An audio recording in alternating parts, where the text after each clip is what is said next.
Let's go and look at organizations and how they work with information systems and the value that information systems can present to them.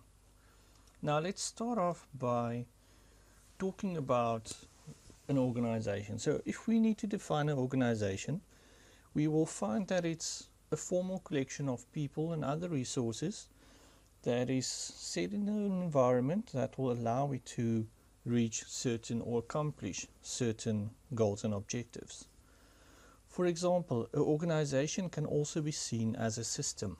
So if you think back to our previous discussion about systems, we said that a system consists of inputs, processing outputs, as well as feedback. Now, organizations constantly use money, people, materials, machines, and other equipment, as well as data and information in order to reach decisions and perhaps to generate knowledge. So organizations at this stage is a combination of all the aspects that we've discussed up to now, which will contribute to the effective running of an organization. Now, if we talk about resources, these would include stuff like your materials, the people and money, and these will become your inputs into this new organizational system. So what do the organization need in order for it to run effectively? The inputs will go through processing and transformations, as we've discussed before. So generally they would deliver a service or they would create new products. And that would be ultimately the outputs that are generated. So if we think about it, we've got inputs which has a certain value. We do the processing, we generate something which hopefully has more value, and that is what we're going to sell as a service or product to our customers or other clients. So organizations attempt to achieve their goals by adding value to new products or perhaps to existing services. Now let's look at a summary of the activities that we find within an organization. So if we look at the system component, we find that organizations will typically have various inputs, as we've mentioned, in the form of capital, equipment, facilities, materials, supplies, labor, and knowledge. That will be sent through a transformation process where we're actually going to change what we've entered into our organization, where we're going to manufacture something new, where we're going to send it from one place to another place, or where we're perhaps going to save and store that inputs or those inputs. So after processing, we usually generate outputs, and the outputs are in the form of goods, it might be in the form of services, as well as various feedback. Now if you look at it, you remember we had inputs, processing, output, and then we had continuous feedback. So we've got the same concept here.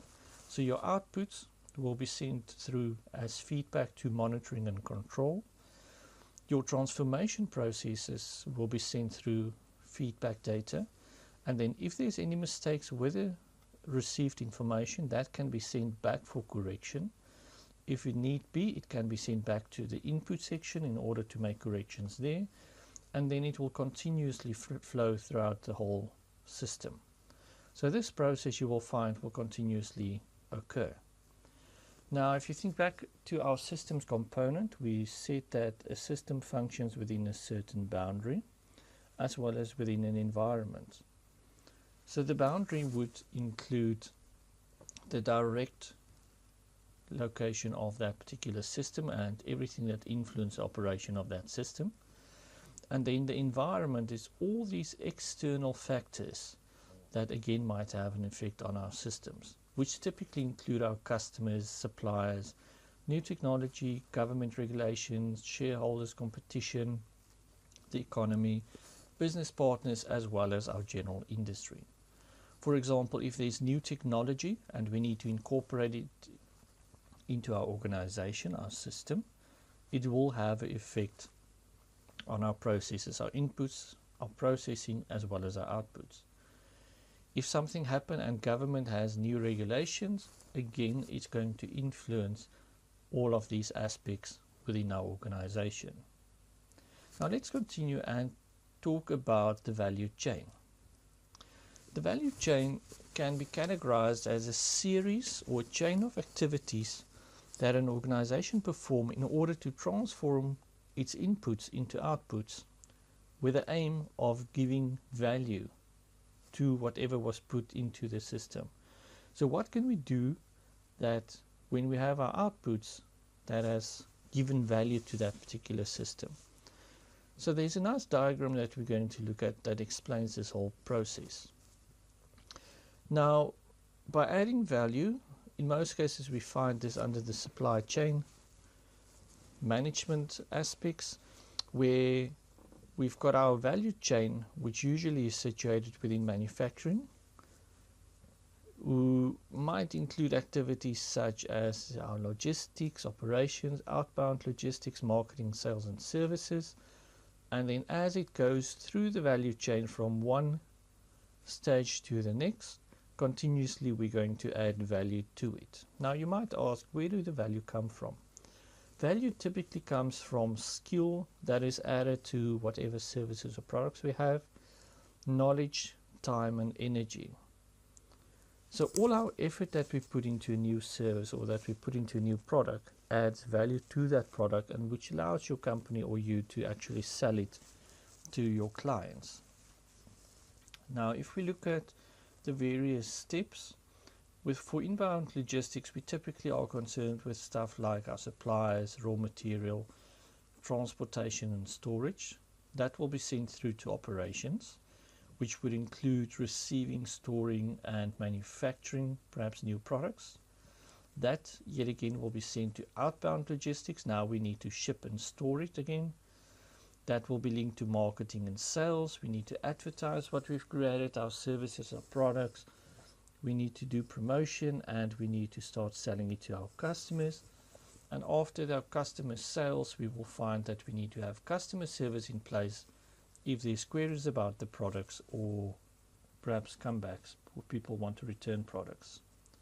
Now all of these steps within the supply chain are supported by four main areas, which include technology, and this is where our information systems actually comes into play.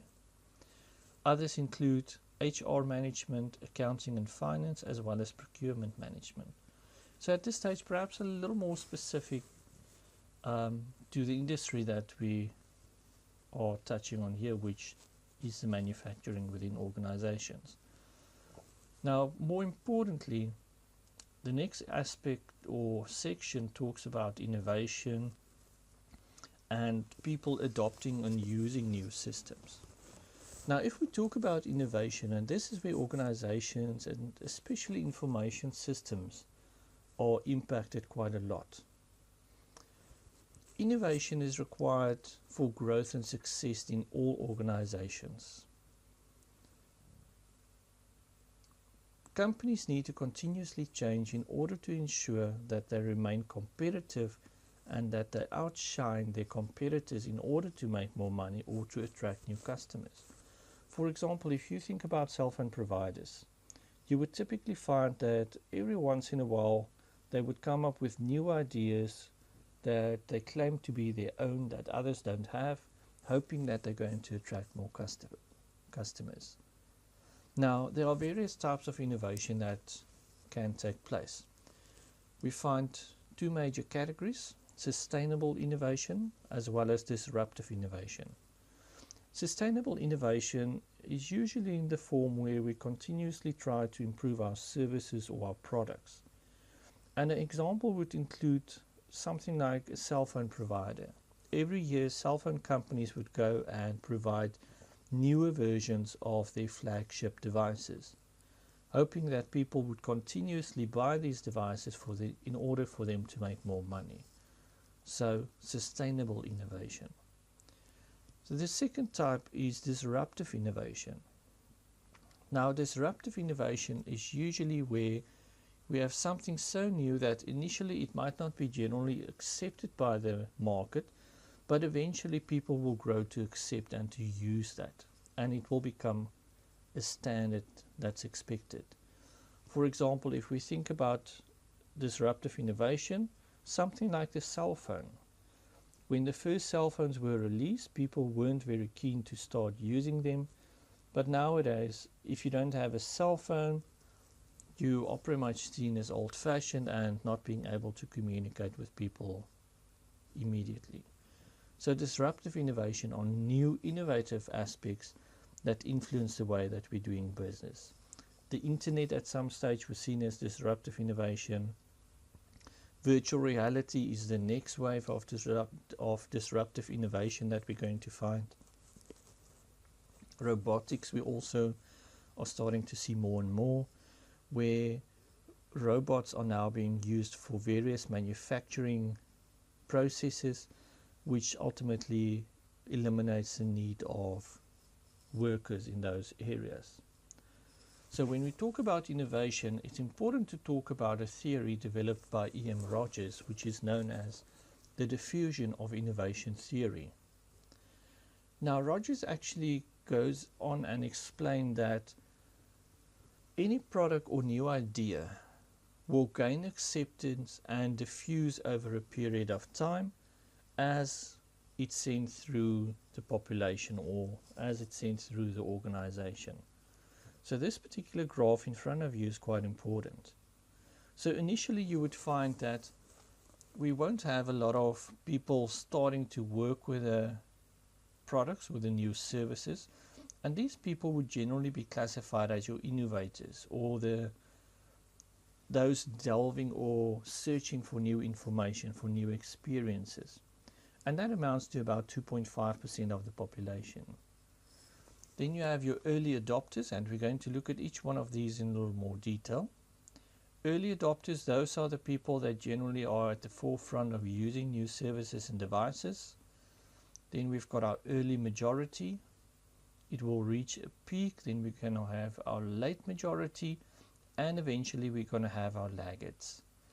For example, if you think about cell phone development, a few years back when cell phones started, we had the devices being distributed to a few people. They started to see the use and the needs of those devices. They've developed applications, various users, various types of these devices. That was made available to market, so we got people that started to buy the devices and use them. As the word was spread and the acceptance of these devices grew, more and more people started to buy them. It became generally accepted, and at the last end you might find people that resisted using these devices, and they generally didn't use them as regularly as some other people. Okay, and those are your laggards. Now if we look at each one of these in more detail, they've actually conducted studies, and they said that generally speaking, for your innovators, you would find that they are usually the risk takers, always the first people to try and test new products and ideas, and all that you need to do is just to provide them access to that and leave them to test it, to play around with it and see what they can do with it. Then if we look at early adopters, these are usually people, opinion leaders, whom other people listen to.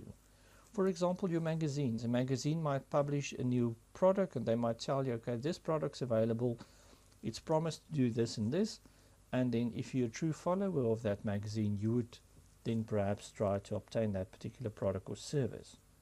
So it gives you a little assistance just to get you started or to give you an introduction to the product or service that's listed.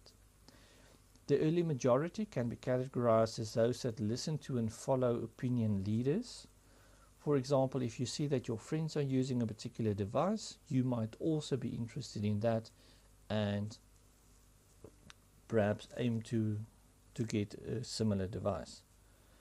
The late majority are usually those that are skeptical of change and new ideas, so they would try to resist it up to a certain point until they're sure that the concept is generally accepted, that people are using it on a regular basis, and then only they will start to perhaps adopt and use such a product. The last category, the laggards, these people are very conservative, highly skeptical of change, and they would resist using certain products and only use it if it really is a requirement. Now, all of the innovation would typically lead into organizational change. Now, organizational change comes down to how companies plan for and implement and handle change. For example, if you've got a new product that you're releasing in your company, or if you've got a new information system, how will people react to that system or product? What would their views be? And generally speaking, you might find that people typically resist it, or you need to sell the ideal product to them before they would actually go and adopt and start use it. What can lead to change? Now, there's usually internal and external factors. Internally, you might have people, there's a new manager, staff leave, there's a new boss, and they want to change some of the processes within your organization, or they want to change some of the systems. So they initiate the whole requirement for change.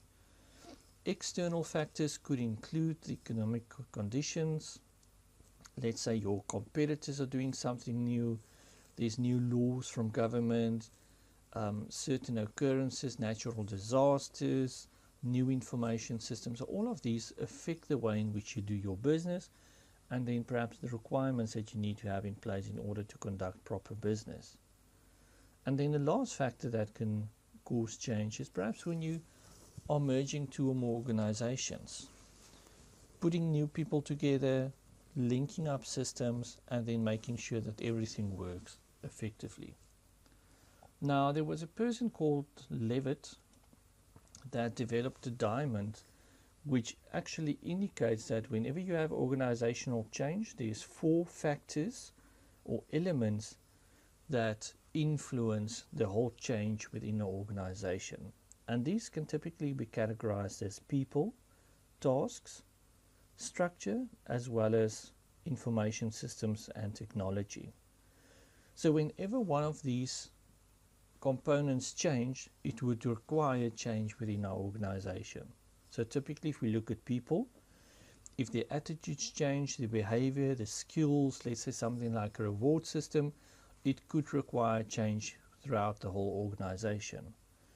If we change the systems, our technology in the organization, we buy new hardware and software, new applications, new computers, we change our network, that could result in organizational change.